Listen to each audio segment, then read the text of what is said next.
Hello, my name is Juan Jose Espina and I'm running for president for Ecuador. It is not a secret that the economy of our country is not in a good shape right now. So what I'm aiming for is economic growth.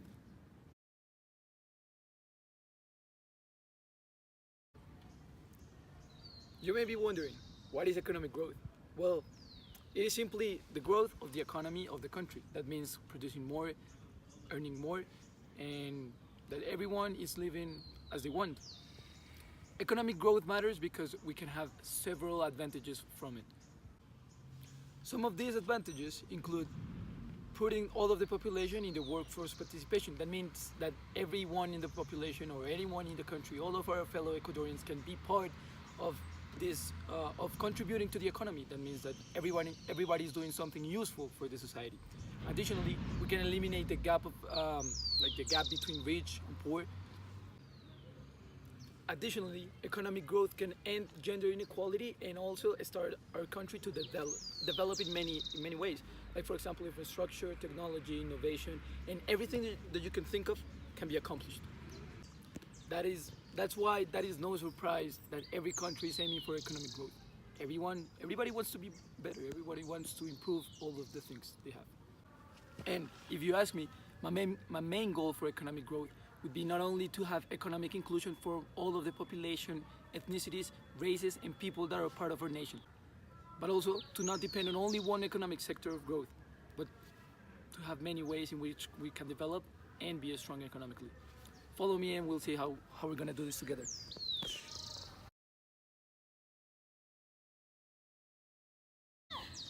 Oh, hey! In order to measure how the economy is going to grow, we need to look at some indicators. Let's look at what we're going to study. Okay, some of the indicators that my government is going to be looking at is, first of all, the gender percentage in each sector.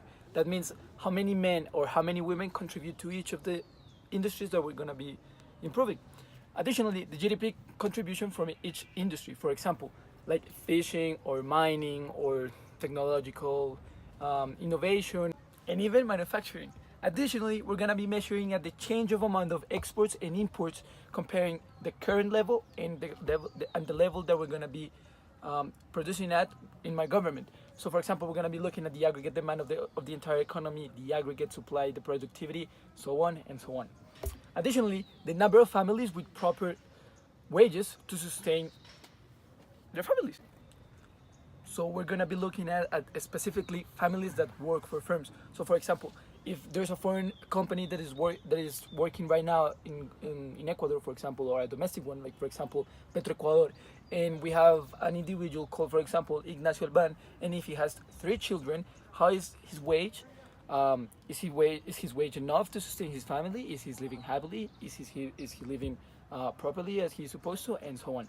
Additionally, we're gonna be looking at the growth of firms by looking at their values domestically and internationally. So, for example, let's say that this individual, Ignacio Alban, it's independent now, and he is going to set up a firm of fruits, and specifically bananas, because this individual loves bananas.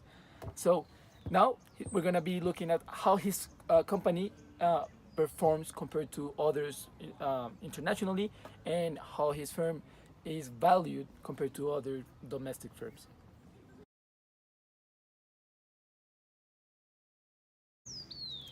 But I know that sometimes it's boring listening to just one person, so I'm going to introduce to you someone that is very special to me in this campaign, especially.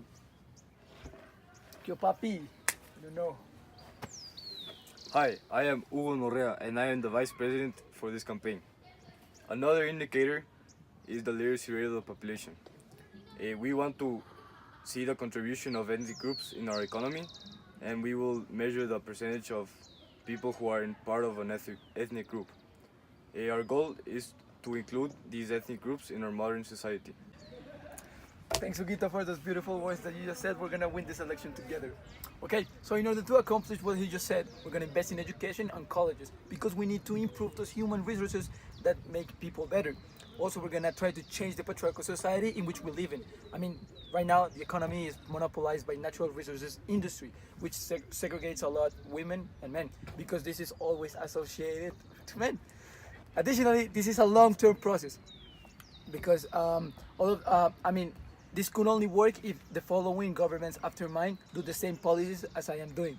So, if you are someone that is going to be a next generation of politics after me, please try to follow my process of investing in education, on people, and in all of us Ecuadorians.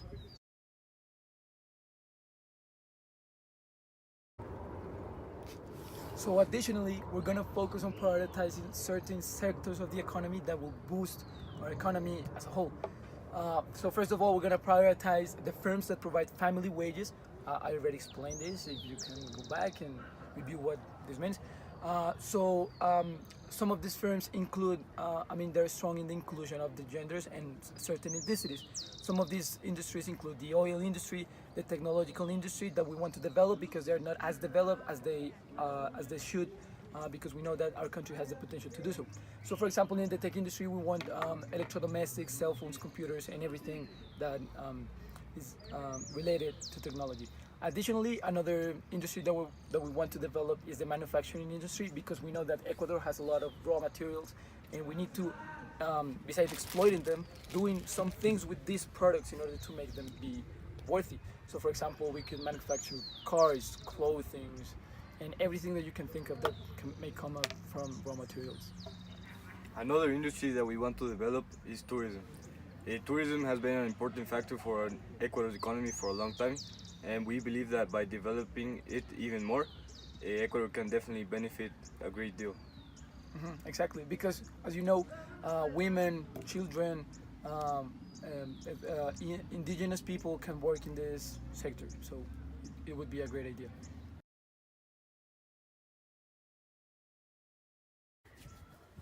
Oh, hey again. So you may be wondering how we're going to accomplish all of the things as we just said before. So first of all, we want to get rid of the dollar. I know that this sounds very bold and it actually takes a lot of courage to get rid of the US. But actually this is going to be better for us because if we get rid of the dollar and we implement the sucre back again, the sucre is what we need. We're going to have our own central bank, our own monetary policy. That means that we can control our own open market operations, our own discount rates for the banks, and our own reserve requirement ratio. Of course, we need good economists that can do this in order to avoid those failures that we had in the past. So, with monetary policy along fiscal policy, our government is going to be able to manipulate the growth or contraction of the economy depending on the current state of the economy. So, for example, if our economy is not going so good right now, like right now, we would be able to decrease the taxes, increase the government spending, and that will boost the economy, right? So, look, if we're still depending on the US, we're gonna depend on their policies because they control the money supply because we're using the dollar, right? So, for example, if the US is currently doing good, like right now it's happening, and we're doing bad, and they suddenly decide to, for example, increase the monetary policy or decrease the monetary policy because they're doing so good in order to close this expansionary gap, we're gonna be affected by it because our economy is not going good, it's not doing good as theirs. So it's like, yeah, so we're gonna be affected twice. In order to show this, I'm gonna show you all of what I just explained with a graphical example. Let's go, let's see. So this is like Ecuador's economy. It's small and ugly. This is the US, big and strong and bully. So what usually happens when the US decreases its monetary policy with when Ecuador is doing bad is like if the bully was bullying the kid.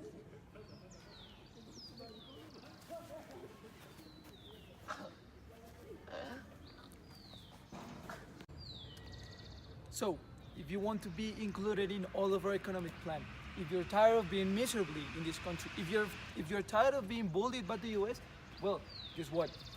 Vote for us. We're gonna develop the industries that we just mentioned. We're gonna work on economic growth, and above all, we're gonna give this country the economic development that it deserves. Vote for us.